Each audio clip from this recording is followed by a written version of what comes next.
Praise the Lord. இயேசுவின் ரத்தம் ஜெயம். தினமும் இயேசு நிகழ்ச்சிக்கு உங்களை கர்த்தராகிய இயேசு கிறிஸ்துவின் நாமத்தில் வரவேற்கிறேன். செய்தியின் தலைப்பு: தேடி வந்து ஆசீர்வதிக்கும் தேவன். ஆதார வசனம் ரோமர் 8:32. தம்முடைய சொந்த குமாரன் என்றும் பாராமல் நம்ம எல்லாருக்காகவும் அவரை ஒப்பு கொடுத்தவர் அவரோடே கூட மற்ற எல்லாவற்றையும் நமக்கு அருளாதிருப்பது எப்படி?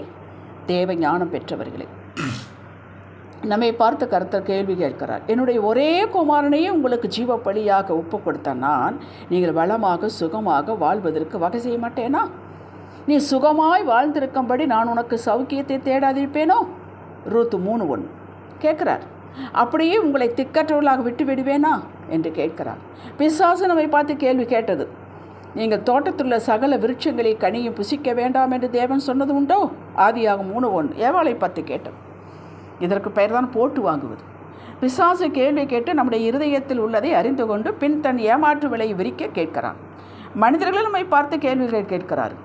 ஏன் நாமே நம்மை பார்த்து கேள்விகள் கேட்கிறோம். ஆண்டவரை பார்த்து தினமும் எல்லாவற்றுக்கும் கேள்விகள் கேட்கிறோம். கேள்விகள் கேட்பது நமக்கு இல்லாடிகள்.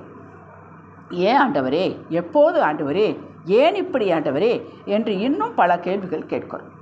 கர்த்தர் நம்மை பார்த்து கேள்விகள் கேட்டால் அதில் அவருடைய கரிசனையை கண்டுகொள்ள அந்த கேள்வியிலேயே பதில் இருக்கும். கிருபை தர நம்மை சந்தேகங்கள் தீர்க்க கேள்விகள் கேட்கிறார். இல்லை ஆண்டவரே, தெரியாமல் கேட்டுவிட்டேன் என்று சொல்லும் அளவுக்கு அது பதில் இருக்கும். அவர் கேள்வி கேட்கும் போதே நாம் புலம்பினதை விட்டு விடுவோம். நீர் அன்று செய்தீர், இன்றும் செய்வீர், என்றும் செய்வீர் நாமே அறிக்கை செய்வோம், திடப்பட்டு கொள்வோம். அவருடைய கேள்வியில் அவ்வளோ வல்லமை இருக்கிறது, அதில் பதில் இருக்கிறது. அவருடைய கிருபையாலே நாம் எல்லாவற்றையும் புரிந்து கொள்வோம். கர்த்தர் நம்மை பார்த்து கேட்கும் கேள்வியில் அவர் நம்மீது வைத்திருக்கும் பாசம் திட்டம் எல்லாம் அறிந்து கொள்ளலாம். ஆதியாகமம் 3:9 ஆதாமை கூப்பிட்டு எங்கே இருக்கிறாய் என்று கேட்டார். அவருக்கு தெரியாதா என்ன? தெரியும். அவர்கள் ஒளிந்திருக்கும் இடமும் தெரியும், காரணமும் தெரியும். ஆகிலும் ஏன் கேட்கிறார்? அவர்கள் வாயாலேயே அவருடைய மீறுதலை சொல்லட்டும். இதுதான் கன்ஃபஸ் பண்ணுவது. பின் நாம் பரிகாரம் செய்யலாம் என்று தந்தையின் கரிசனத்தினால் கேட்டார். பதிலை கேட்டுவிட்டு விட்டுவிட்டு போய்விட்டாரா? தற்காலிக உடை, காற்று அடித்தால் பறந்து போய்விடும் அப்படிப்பட்ட இலைகளின் உடையை அணிந்திருந்தார்கள் இருவரும். கர்த்தரோ முதலாக மனிதனுக்காக ஒரு மிருகத்தை அடித்து தோல் உடையை உண்டாக்கி கொடுத்தார்.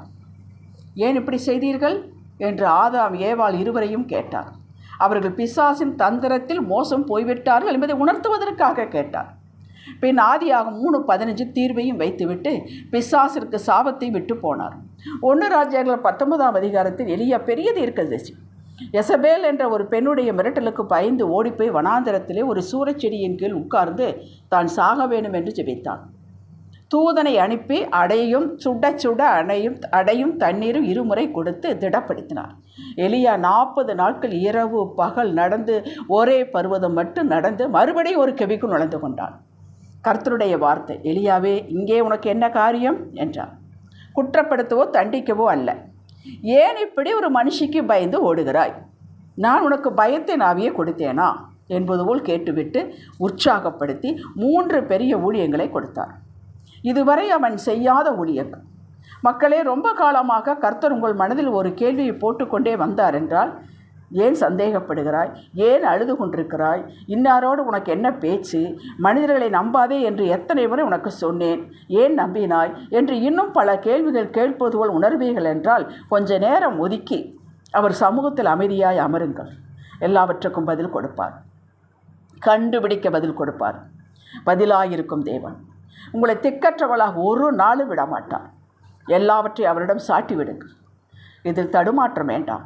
சாட்டிவிட்டு ஒப்பித்துவிட்டு கொஞ்ச நாட்கள் தேவ சமாதானத்தை அனுபவித்து கொண்டிருந்து விட்டு பின் பிசாசு உலக சத்தத்திற்கு செவி கொடுத்து மறுபடியும் தோய்ந்து விழாதீர்கள்.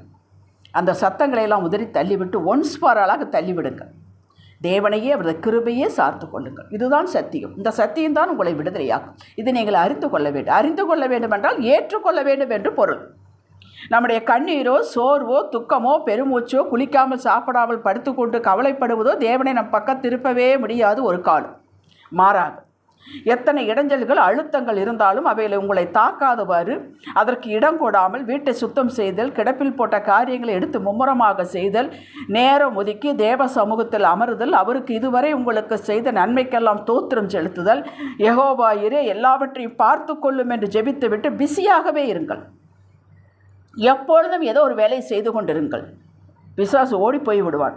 வேற உட்கார்ந்திருந்தால் தானே வேறு எண்ணங்களை போடுவான். இது ஒன்றுதான் அவர் உங்கள் பக்கம், அவரை நீங்கள் உங்கள் பக்கம் ஈர்க்க முடியும். இதன் மத்தியில் தான் உங்களோடு அவர் பேசுவார், வழிகளை காட்டுவார், புதிய வழியை காண்பிப்பார். பின்ன யாரு காட்டுவார்? உங்களது கரத்தோடு, அதாவது உங்கள் பலத்தோடு ஒரு பலன் இணைந்து கொள்ளும். செங்கடல் பிளக்கும், வாழத்திருந்த மண்ணா வரும். செய்து பாருங்கள். ஜெபிக்கலாம். தகப்பனே, இதுவரை கேட்ட கேள்விகளெல்லாம் கீழே போட்டு விடுகிறோம். நீர் எங்கள் தகப்பன். உமது சித்தம் திட்டங்கள் அற்புதங்கள் எங்களை குறித்தது மேன்மையானது. எங்கள் வாழ்வில் நிறைவேறட்டும். இயேசுவின் நாமத்தில் பிதாவே, ஆமென். அல்லேலூயா.